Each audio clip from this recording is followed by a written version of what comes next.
Shalom Aleichem, welcome everybody. Welcome back to the Shaarei Teshuva Chabura. We are actually, Baruch Hashem, we are in Shar Aleph, right? The first chapter, first major Shar, and we are in paragraphs 29. Hopefully we'll get to 30 as well tonight, or this session. So we're now talking about a new principle. We spoke about humility, or being of humble spirit, but now we're going to talk about practical application, right? Wouldn't that be helpful if we knew how exactly to make this applicable? So the Rebbeinu Yona begins by letting us know, yes, we discussed the seventh principle that was dealing with developing this humble spirit. But now we're going to deal with what we call actually behaving in a humble manner, which will hopefully prove quite useful. Hashmini, this is the eighth principle. Hachna'ah b'ma'aseh. That's going to be the key words. Hachna'ah b'ma'aseh.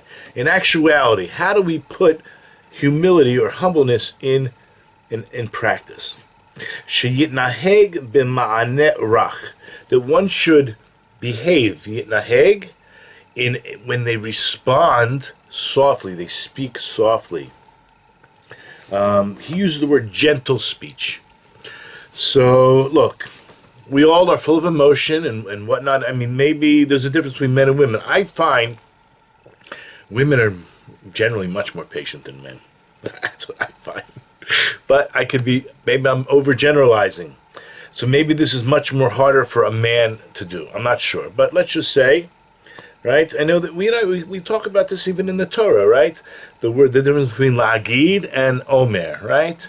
So to say to the children of Israel and speak to the daughters of Yaakov, right, Beis Yaakov, this idea already, there is a concept that a man should anyway speak gently to a woman, but the truth is he should speak gently to everybody.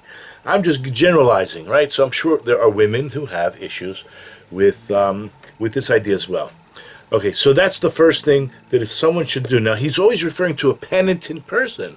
Now, the truth is, everyone should be a penitent person. Everyone should be a Baal Tshuva, right? Everyone should be in the state of trying to rectify their midos. So that's how a person should behave. Now, he has a proof verse, right? A proof text, and he's going to bring it from Proverbs, Mishlei 15:1. A gentle reply turns away wrath. That's how he translates it as well. Ma'aneh rach, right? A reply, an answer, a soft answer, is yashiv chama. Now, interestingly enough, because you would think that in a conversation with another human being, that if you speak gently, there's ways also to tone down, right? Sometimes things get heated up, and a lot of times, Baruch Hashem, I'm able to, if I have my head on straight, is bring it down a tone. I understand I might have said something too provocative, or the other person is trying to arouse an interesting response. So the best thing is take a deep breath, tone it down a little bit, and even maybe say, let's tone it down a little bit, right? To actually verbalize that idea. But this is also referring to Hashem. Not only is it true in the actual physical world when you're dealing with another human being to try to tone it down, but the way we behave, the way we speak in general, could, God forbid, if we don't do it right, can also bring on a heavenly judgment. We'll call it wrath from Hashem as well. So in Mishlei, when it says, a gentle reply turns away wrath, is also referring to Hashem's wrath, not just the person you're engaged in a conversation with. And then he continues, B'kol namuch. Now that would mean like a low voice, but he translates it as a soft voice, so I get it. Namuch as opposed to being something high, a softer voice. Kizeh miderech, because that is of the way of hashvilut. Again, the word shefel is low, like the lowlands or the shvela. Hashvalut. This is a character trait that we should embody in ourselves. Kamoshin Emar, as it says in Isaiah chapter 29, verse 4. Now, remember, I just want to reiterate, the prophets don't come and make up anything new, right? There's nothing new under the sun. The prophets are there to rebuke or to correct or to guide us in the ways of the 5 books of Moses, the revelation at Mount Sinai, what we know our fathers had known. A prophet cannot reveal to you something your fathers had not known. So when he comes and tells you, and you shall be humble, hello, that's something that we should have known. From the earth you shall speak, and from the dust shall your speech be lowered. Your voice shall be like a necromancer from the earth, and from the dust shall your speech chirp. Okay, now what does it mean, and from the earth you shall speak? It shall appear as though the speech that comes out of your mouth comes from below the ground. Okay, try to envision this. We're talking about, not projecting. People can project, but you're talking about, and we'll discuss this idea that when somebody is in a humble spirit, their halach is you're supposed to walk with your head a little bit down, okay? Not too perched, and your shoulders a little bit. Obviously, you have to have good posture, but you should not walk. There's a halach that says you're not allowed to walk with your head held up high. Your nose is up in the air, which obviously some people have different postures, but it's an attitude, right? It's really, an attitude of haughtiness, and you're better than everyone else. Your nose is up. You've heard these expressions, I'm sure. So that's the idea. And when it says, and you shall your speech chirp, and this is to supplicate to Hashem. This is what Rashi explains. Because of your supplication, my mercies will be aroused. So the word tziftzuf, which literally means like to beep, to chirp, is an expression of a whisper, a weak voice, like the voice of small birds. That's why I think women have an easier time with this. But okay, we're not going to call them birds. This is a women's class, a women's chabara. But you get the idea. So Rebbeinu Yona goes on and says, "Behefech mimma shenemar ala oisher ubal haga'ava." This would be the opposite of what people who are very wealthy. Now, obviously, not all wealthy people. Okay, so you have to forgive me. Not all wealthy people in this category, or people who are specifically wealthy and they're haughty, right? Not all wealthy people are haughty. I know some very fine wealthy people that dress like everyone else, right? They can afford the greatest, the best brand names, and they don't. They don't flaunt it. They don't show it off, and there's good reason for that. Besides not not gaining attention from other people, which is always the best thing. But there's a pasuk that says like this. This is in Proverbs 18:23, Mishlei, 18:23. V'oshir ya'ane azot. Azus is brazenness. So here, but the rich one responds with brazen words. Obviously, not all rich people do this, but it's a big test, right? It's such a test when you have gained. Now, I'm not talking about people who necessarily, okay, I was going to say, they call it old money. People who have didn't really work for it. People who work for it, okay, let's just say like this. No matter how you gain the money, it could be, you think I had a part of it, right? I was so lucky I was born into this family. Somehow my soul, right, had some part of it. Whatever the haughtiness is, I don't really understand because I'm not rich, right? So I don't really understand in that sense. So I don't really understand. But if a lot of times they would attribute the wealth to their might, to my own power, that I did it. And the truth is, God granted it to them, and for whatever reason, okay, even the smarts, the intelligence to create something, right? If you created something that produced or was able to be sold for a huge amount of money, right? People get involved in startups, and they can sell for all kinds of money. That was the brilliance of the startup, right? And the brilliance of the connections they made when they were able to sell to the right people at the right time. But that's Hashem's gift, and to recognize that it's from Him. And to take the credit is a mistake, okay? And that's where the haughtiness and the ego comes in. So basically what I'm trying to say is that rich people have a bigger test. That's all I'm trying to say. It's a much bigger test. So, but the pasuk says, but the rich one responds with brazen words. And that doesn't mean that every rich person does, but it's a bigger test for them. V'lo yit'asek binui hamalbushim v'takshitim. Now, another area of practicing humility, again, referring to about tshuva, hopefully we all are, is you shouldn't involve yourself with noi hamalbushim, right, with really fancy, beautiful clothing, v'takshitim, and very, let's just say, gaudy or very expensive jewelry, things that shine, so to speak, and get in people's face. Okay, now, I wanted to mention this because I brought up today with my students the idea that before I became religious, I was a very proud Reformed Jew, and many Jews who are of the, let's say, less observant type. There's all kinds, so I'm not trying to put everyone in one category, okay? But when I was growing up, and I went to synagogue on Yom Kippur, it was like the one time of the year that everybody who's anybody came. Now, there's all kinds of Reform synagogues. There's in the wealthy neighborhoods, not so wealthy neighborhoods. There's all kinds. But I happen to have gone to a synagogue in one of the most wealthier neighborhoods of Philadelphia, right, in Elkins Park. And God wasn't there. I mean, everybody was dressed to kill. Like makeup, which, what are you putting on makeup for? Yom Kippur. Cologne galore. I mean, and the best jewelry.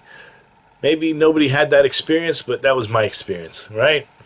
So when you're, like, think about Yom Kippur as the day of penitence, right? It's the Baal Tshuva's day of glory, right? To really want to do tshuva, because that's what the Yom Kippur is all about. Feeling the forgiveness of Hashem and getting into the whole spiritual atmosphere that Yom Kippur is affording you towards forgiveness. And unfortunately, many of the Jews missed the boat. I mean, they couldn't come to one. What we do in the Orthodox circles is we're not putting on makeup. We're not wearing our best clothes, per se. Maybe underneath we wear our Shabbos clothes, but the men are wearing a very simple white, it looks like a lab jacket. So the men, I'm sure the women also like to wear white, and look, you can't always buy the most expensive clothes in white for women, so they put something together. They're wearing simple white clothing. The men are wearing kittles, the same type of clothing that they're going to be buried in, right? And there was been a decree, because there was a lot of competition. What's going to happen in the resurrection of the dead? Some people were spending a lot of money on tachrichin, on the clothes for the burial, and it was a gezerah. No, you can only bury people in the simple white stuff, and simple linen clothing, and therefore all on Yom Kippur. Now, okay, there's different types. I happen to wear a very shiny one. It's a little bit on the more expensive side. When I say expensive, just a few more shekels I spent to have a little bit of a nice one. But the idea is that on Yom Kippur in an Orthodox synagogue, so yes, you dress like Shabbos, right, like Yontif, but on top we wear our talis, our simple talis, our white tachrichin, the kittel, and we're not trying to outdo, right, everyone else. Like what they call something about the Jones, but I say the Schwartzes, right? Trying to outdo the Schwartzes. There must be an expression. So anyway, that's what Yom Kippur is, a day of, yes, it's white, and it's spiritual, and it's cleansing, and it's forgiveness. And it's not about going to show off. Oh, I haven't seen you since last year. This is what I got. Look at my rock, right? Or look at my newest, fancy clothes. Anyway, I wanted to add that in. So basically, if someone's in the process of doing tshuva, they shouldn't involve themselves wearing fancy clothes and adornments. And we're going to see even in the Torah itself, where after the sin of the golden calf, we were stripped of our jewelry. Now the jewelry could be spiritual jewelry. We talk about in the Medrash, crowns of Torah were placed upon every one of the Jews, every one of the Israelites in the desert, and they were removed because of the sin of the golden calf. That was our jewels. But also, if you look, and I'll tell you, there's a few verses here. Where is it? So the verse I want you to look up is in Exodus chapter 33, verse 5. That's the verse he brings. But if you look at 33 verse 4 and 33 verse 6, it's very similar in the fact that these jewelry was removed from us because of the sin of the golden calf. So let's go quickly to Exodus 35, 33. 33, verse 5. Actually, let's read 4 first. The people heard this bad tiding, they became grief-stricken, and no one donned his jewelry. The verse he wants to look at is verse 5. And Hashem said to Moses, say to the children of Israel, you are stiff-necked people. If I ascend among you, I may annihilate you in an instant, and now remove your jewelry from yourself. And I shall know what I shall do to you. And verse 6. So the children of Israel were stripped of their jewelry from Mount HaRav. So in the process of doing tshuva, I imagine we should take this to heart on Yom Kippur. We don't need to take all the jewelry we haven't worn all year round and stick it on ourselves so that everyone can see. That seems to be a little bit anticlimactic for Yom Kippur. But I just remember the old days. Okay. Here we go. So now he's referring to this idea. After the Jews committed the sin of the golden calf, Hashem said to them, like the verse we just read, now remove the jewelry from upon yourself. Now another text proof he brings is from King Achav. King Achav was an evil king, but apparently he did tshuva, not complete tshuva, an aspect of tshuva. So you should know that it's not all or nothing. If you can do some tshuva, it's better than no tshuva. And King Achav, who was very evil, did some tshuva, as 1 Kings chapter 21, verse 27 mentions. It says, there is one thing I want to get back to in a second. In 1 Kings chapter 21, verse 27, and it was when Achav heard these words from Elijah the prophet, and he tore his garments and put sackcloth on his flesh, and he fasted, and he lay in the sackcloth and walked slowly. So the Hebrew, very interesting, the yasem sak, the word sak, like sackcloth, which means a very simple, it's not even something you normally wouldn't wear. You'd put potatoes or rice or vegetables in before plastic, right? Al basaro, upon his flesh, the yatzom, and he fasted, vayishkav basak, and he fell asleep. He lay in the sack, v'yahalech ate, and he walked slowly. These are physical aspects of trying to be humble. So even though he was a king, he tried to be humble. Now in 2 verses later, Elijah the prophet even responds and says, have you seen that Achav is submissive to me? Now not me as in me, Elijah the prophet, but as in me, Hashem. Because he has humbled himself before me, I will not bring the disaster in his days. So whatever punishment was supposed to come to Achav was delayed. Hashem is merciful. And he said, I'm going to take it out on his children if they continue in his footsteps, in his evil ways. In the days of his son, I will bring the disaster on his house. Keep this in mind. There are 2 verses that are very seemingly contradictory in the Torah.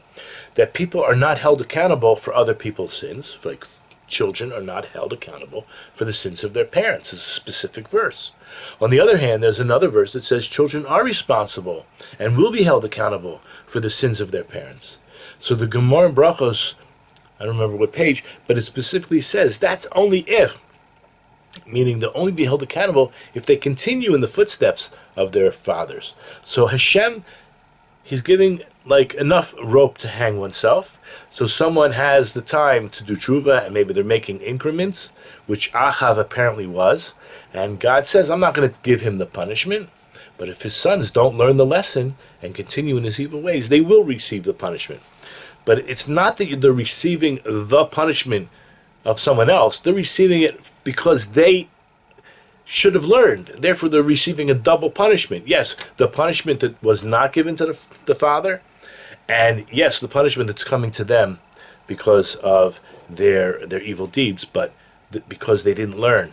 It was like in their face. They could have learned, and they didn't. Okay, I want to go back to one other idea. It's called the Educator Ramban. Nachmanides is a famous Igeret, a famous letter that he sent to his son regarding specifically the act of humility. I'm only going to read a very small portion of it. I think it's important.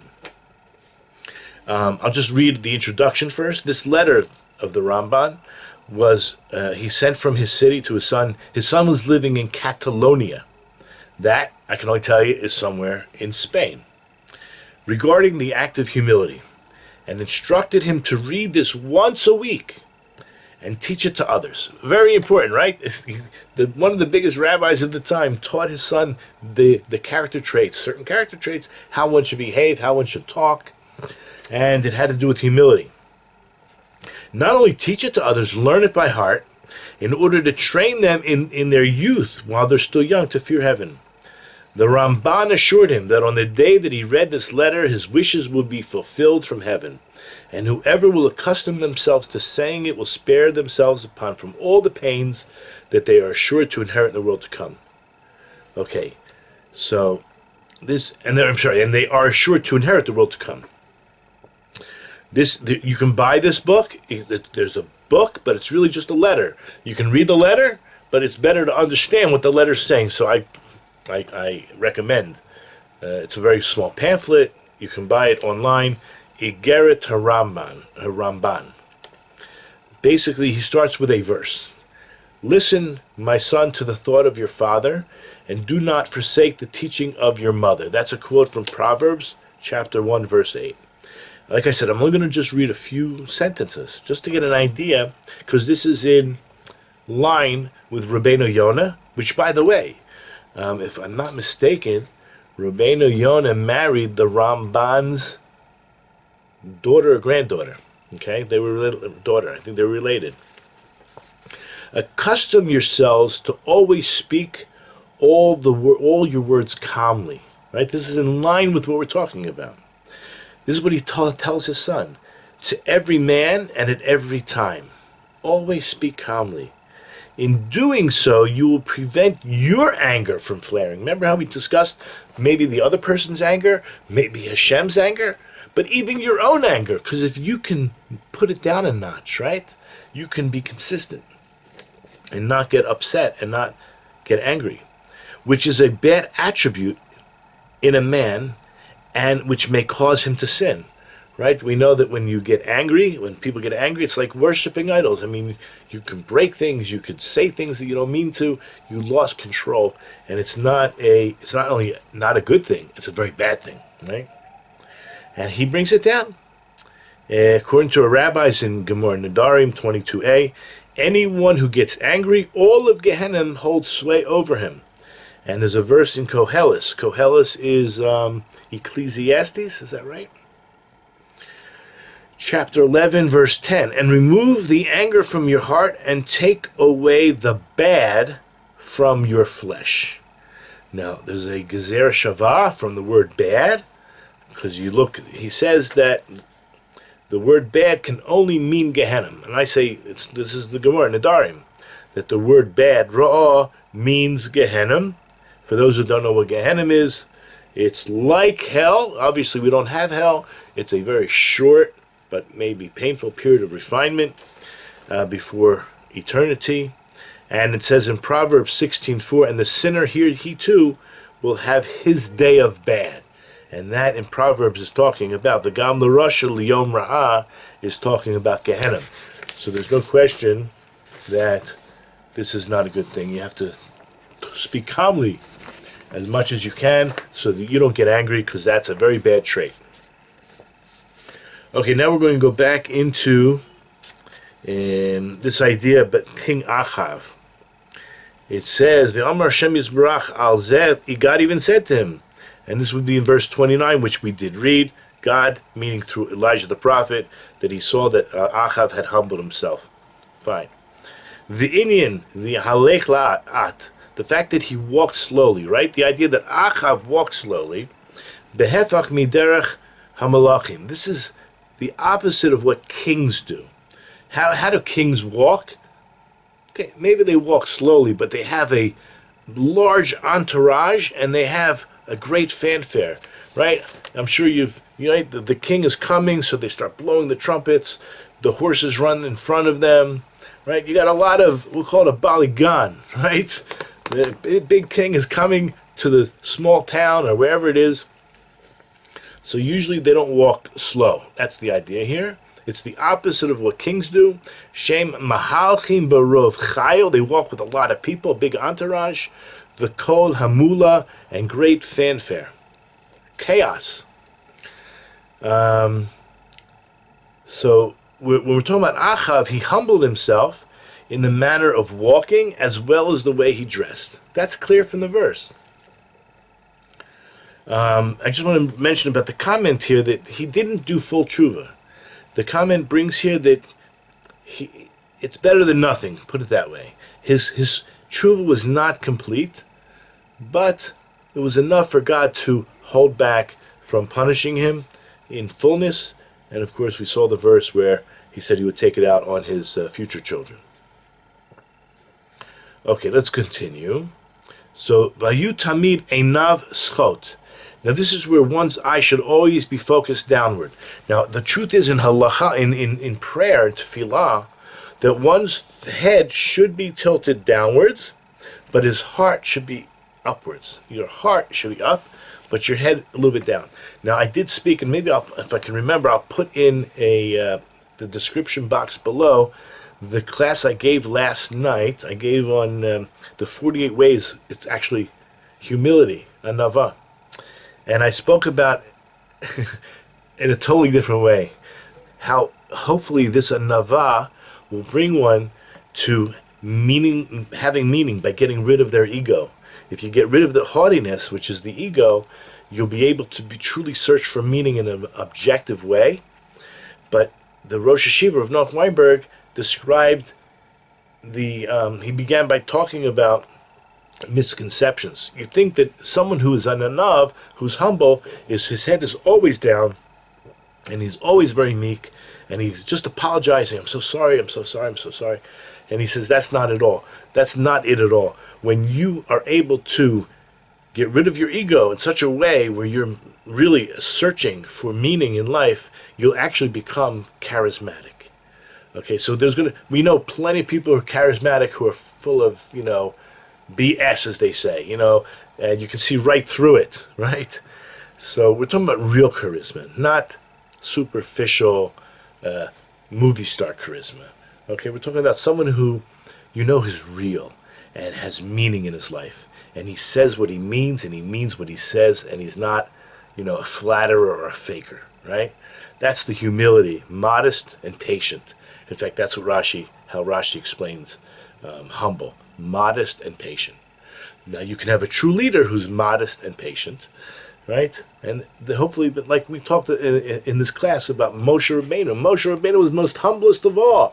And if maybe in the beginning, he couldn't speak, and he even said so. I'm not a speaker. I'm not a great orator. Yet he wrote all of Deuteronomy. I mean, he spoke all of Deuteronomy, and that was just at the end of his life. Just imagine what he did for 40 years. I mean, the truth is, God's voice went through his throat. And it's hard to imagine, but he was charismatic. There's no question that Moshe, who was the most humblest of all, was charismatic. So we have to get out of our head, on one hand, being humble is being like this meek, bent over, petrified person, or terrified person. No. But in prayer, you just bend your head a little bit down, and your heart is going up. Okay. So it's like this. In Job, it says, "V'sach einayim Yosha." This is in Job chapter 22, verse 29. And he will save those with downcast eyes. Okay, what does it mean? You're not like looking at the pavement the whole time you're walking, right? But your head is a little bit down, okay? Rebbeinu Yona points out the advantage of behaving in this way. Simanei hakna'ah. The simanim are signs, outward signs of humbleness, he's going to explain, would hopefully bring forth what you need to have on your heart. So like most things in Judaism, there's so many things that are, let's say, seemingly dry rituals. I promise you, there's nothing in Judaism that's dry. Yes, there are rituals, and people maybe they don't question why.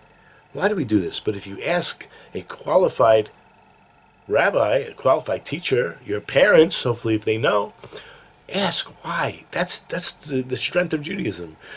We encourage questions. Now, if you don't know the answer, say, I'll find out for you, or refer the person asking the question to a qualified person. But every seemingly weird, far out, strange ritual has such depth and meaning. I promise you that. And if you come across something where you don't have an answer, you can always email me, call me, whatever, come all the way to Jerusalem and ask me. I promise you, I don't know the answer, I will find the answer for you. Because anytime I've been asked, and I myself inquisited, I've always found depth. I promise you there's depth. Okay. So behaving with the outward signs of humbleness, such as all the things we just described, the soft voice, the casting the eyes downwards, it's all there to remind you to humble your heart. Okay? It's all there to bring about this internal feeling of submissiveness. I'm wondering if I should... I'll just mention this because since we started this paragraph 29, some people are questioning, is this a subcategory of the previous thing of humility? In other words, now we talked about humility, now we're talking about in practice. Is it a subcategory, or is it a category all on its own? So I'm not going to get into the different sides. It's easy to understand, I think. It's quite easy to understand that it actually is just a higher level of humility. Humility you can understand on an intellectual level, right? And perhaps even try to implement it. But when you're given the steps and these discussions, how to implement it, it's a whole nother level. You've just like put on a booster rocket, right? You put on more energy into doing it. It'll bring you to a higher level of relationship with Hashem. Let's go now to paragraph 30, which begins the 9th principle. We're not going to finish it tonight. I mean, we'll finish, hopefully, paragraph 30, but actually, this goes on till 34. So we'll at least start the 9th principle. Okay, it starts like this. Hachi'i, the 9th principle. Shvirat hata'ava hagashmit. The breaking of the physical desires. Remember, we're talking about how to reach penitence, how to become a Baal Tshuva, how to do Tshuva. So one must figure out a way to break their physical desires. Yashiv el libo, place on your heart, pay attention, okay? You should take it to heart. Ki hatava olala lenafsho lecheta. It's the physical desires that induce you, that seduce you, that cause you to transgress. V'limsho chavon bechevle hashav. And actually it's like pulling on you, like cords of nothingness, of emptiness. The yaseh geder lishmor es derech hatshuva. But one should create for themselves a fence to protect yourself against unnecessary, or let's just say,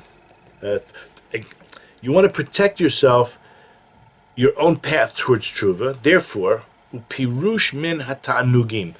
Now, the word pirush means to separate. But I want you to know, there's a famous, everyone knows what a Pharisee is. Well, I want to get rid of your misconceptions, right? If you look in the Webster's dictionary, a Pharisee, it says, is a hypocrite. But I want you to know something. That's anti-Semitism.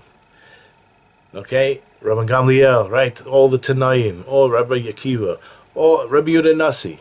These were Pharisees. Okay? And the word Pharisee comes from this word pirushim. They abstain. They separate themselves.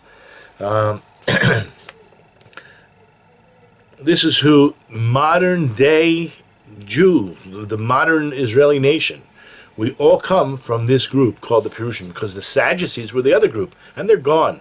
They're gone with the dust of history. They're like with the Romans and the Greeks. They're Hellenized. They didn't believe, the Sadducees did not believe in the oral Torah. They only believed in the written Torah. Whereas the Pharisees, of course, these are the people, all the rabbis, the great rabbis mentioned in the Talmud, they were all Pharisees. Okay, so the whole definition of Webster's, they should take it out, scratch it out, start over, make an apology, whatever it is. But it's because it's the Christian world has everything upside down. Okay, so they were called Perushim, and he's discussing this idea, ha-perush min ha-ta'anugim, by abstaining from unnecessary physical pleasures. V'lo yimashech achat avato, right? Not to be drawn after your physical, your desires. Gam b'devarim hamutarim. This is a crazy idea. Even that which is permissible. Now, if I had a big chocolate cake in front of me and it had a badat texture, it was kosher, couldn't I eat the whole thing? It's kosher. Why not? No. Just because it's permissible doesn't mean I have to do it. So I wanted to refer to the Ramban. The Ramban on Parshat Kedoshim. That's in Leviticus, chapter 19. In the very beginning. It's actually verse 2, but the idea is that speak to the entire congregation of the children of Israel. Say to them, you shall be holy. The children of Israel, Jewish people, you shall be holy, God says. For I, the Lord, your God, I am holy. Just like Kadoshim to you, you shall be holy. It's like a command. What does that mean? You shall be holy. So the word holy, by the way, Kadosh, means separate. That's what the Perushim were, right? That's what the Jew is. We're separate. God says, be separate. Be a Pharisee. That's what he's saying to you. Okay? Now, the way the Ramban expresses it is that even that which is permissible to you, don't overindulge. Take a modest way. Remember, we're talking about humility is modest and patient. Do everything in a modest way. We call it the golden means, right? Don't be too extreme about anything. I shouldn't say that. But in general, let's just say. The general idea. We can get into specifics later. But the golden rule, the means is to try to, in terms of character traits, in general, is to go for the middle route. So I'll just privy you, because I know this is a women's group. Many people are watching this, and I'll try to do it in a very modest way, that he speaks like this. I'm only going to read just a few lines. This is from the Ramban. First of all, Rashi on that verse basically says, you basically should separate yourselves from sexual immorality and from sin. Wherever one finds a barrier against sexual immorality, you find holiness. This is a famous expression. If you can guard yourself against sexual immorality, you will find holiness. Very important. Okay, let me read the Ramban. Again, just certain parts of it. So he says, what does it mean you should be holy? One should be separate from sexual transgressions and from sin. He's quoting Rashi. For any place one finds offense before sexual transgressions, you also find holiness. He says this is the language of Rashi. But I say this, you shall be holy. Meaning, you, like it says, you shall sanctify yourselves and be holy, for I am holy. That's in Leviticus 11:44, so it says it again. Just like I am holy, you should be holy. Just like I'm separate, you should be separate. But according to my opinion, the separation is not to separate from sexual transgressions, like the words of Rashi, but rather the separation is the one mentioned in every place in the Talmud, where its practitioners are called those who have separated themselves, the Perushim, the Pharisees. And the matter is that the Torah prohibited sexual transgressions and forbidden foods, and permitted sexual relations between husband and wife, and the eating of meat and drinking of wine. So if that's the case, how can you say anything forbidden, I have to be careful? No, you're already not even indulging. So he wants to say, if so, a desirous person will find a place to be lecherous with his wife, or his many wives, or to be a guzzler of wine and with gluttonous of meat. So he's telling you, that which is permissible for you, that is where you should find your medium. Just because it's permissible doesn't mean you should do it. You shouldn't be like I'll use his words. I might have deleted it from my sheet here, but you don't hang out in your bedroom the whole day with your wife like a chicken, right? Get out, get out. Don't overindulge in that which is permissible. Okay, just because wine is permissible, do not overindulge. Right, only on special occasions. Right. Okay, I think I got the point across. We are. Let me find out where we are. Okay, so now, like, it's a proof for this. He says, "V'yitnaheg b'darchei haprishut."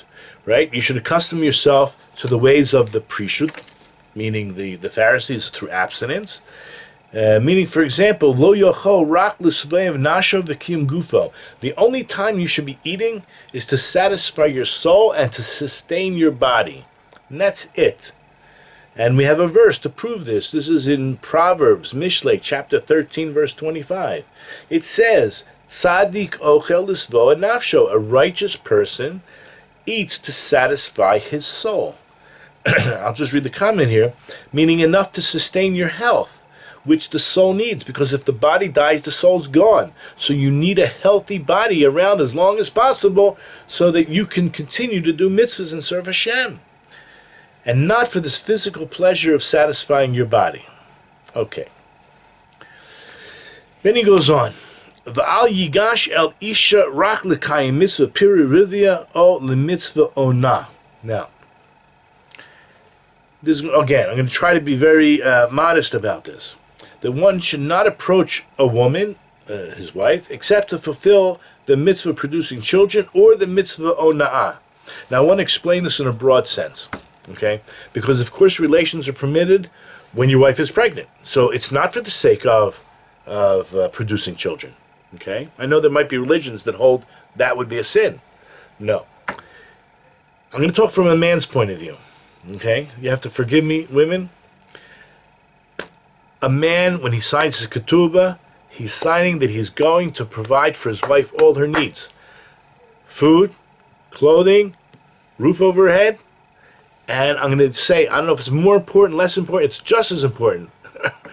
Whenever she has a need, okay, a sexual need, he has to, of course we're talking about when it's permissible now, that he has to drop everything and take care of her needs. Okay? I'm not saying a man cannot be satisfied, but he is there to satisfy her. It's a very strange thing because people have a lot of misconceptions about Judaism. They think that women are second-class citizens, like I'm talking about people from the outside. They have no clue.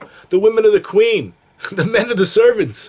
We're signing away everything, right? They don't have any obligations, really, I mean, in a certain sense. And it's all coming from the goodness of their heart.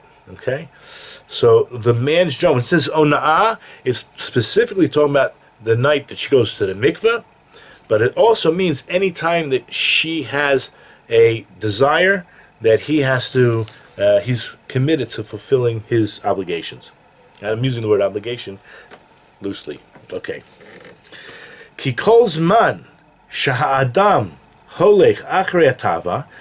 We're now like in the last few lines of paragraph 30, that the whole time that a person is chasing after his desires, nimshach achrei toladot hachomer, he's actually being drawn after further inclinations of his physical being. It's all very physical. Guess what? V'yirchach miderech hanefesh hamuskelet.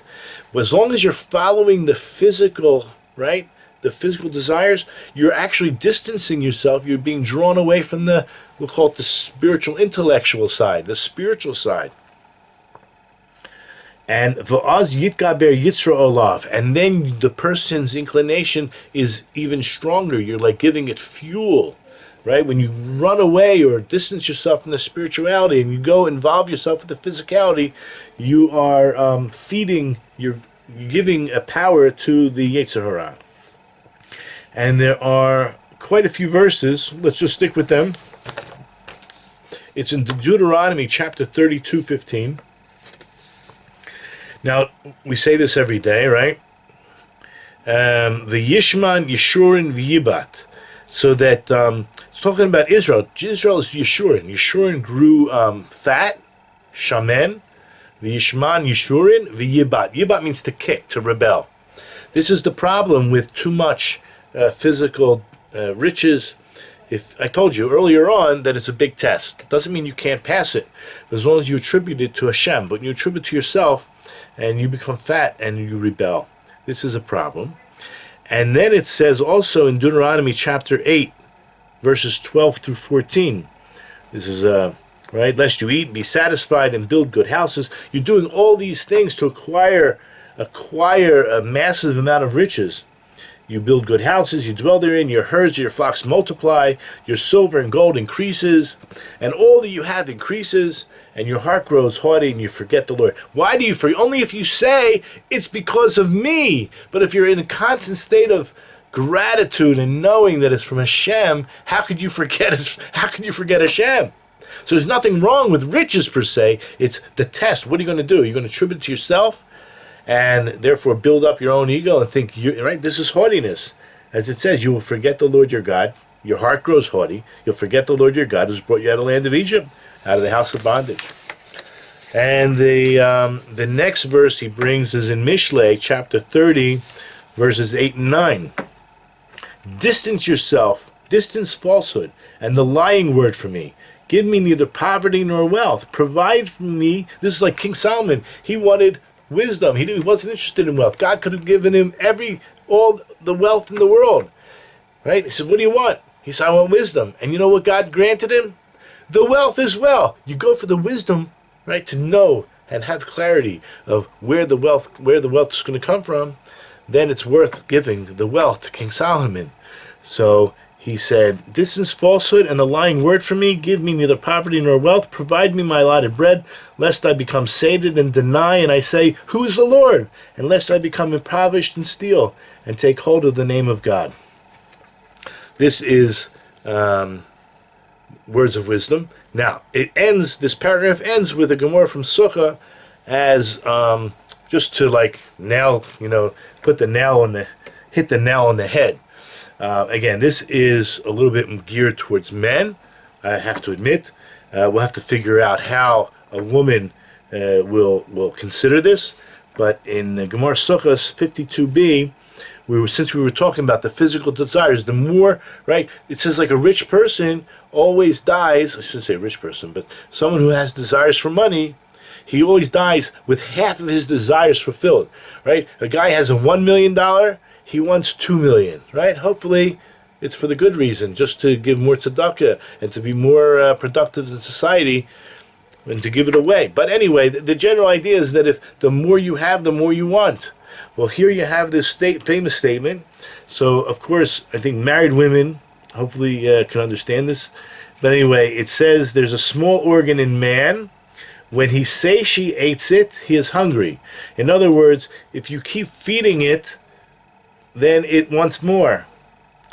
But when he starves it, he is sated. Meaning, again, back to the original idea. The Ramban had said, just because it's permissible doesn't mean you should overindulge. Keep it in check, okay? Be modest, meaning, don't overindulge. And this is something that you have to meditate on and think about, maybe speak to your husbands about. I will read the comment so we have a better understanding. This refers to the male organ. When a person indulges in relations, his desire grows. But when he abstains from them, his desire dwindles. This is Tosfos. The same rule applies to all physical desires, all physical pleasures. The more a person indulges in them, the stronger the desire for them becomes. Therefore, abstaining from unnecessary pleasure, even when it is permitted, is a way of guarding against the lure of forbidden pleasures and protecting the path of tshuva. The whole idea here was to protect your path of tshuva. We're on a path, so we see that even Achav was walking slowly, got rid of his fine clothes, put on sackcloth. This is the way, right? This is the way that we should always be. Hopefully, right, we're in a constant state of tshuva. Tshuva means to return to, or to be what we really truly are.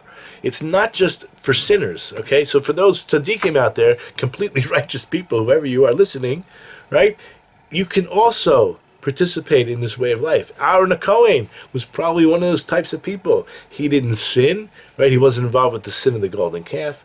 He was so righteous, and yet he had this desire to come close to Hashem.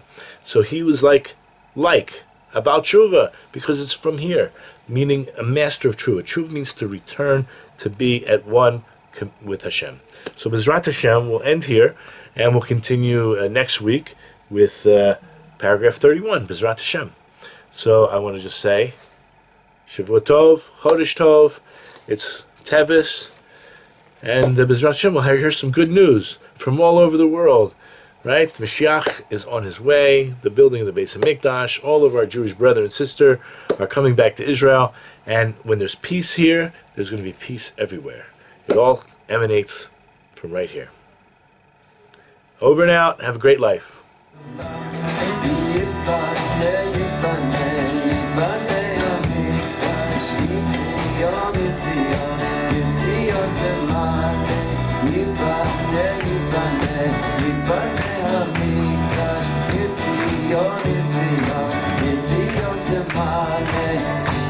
Shama shir shir chadam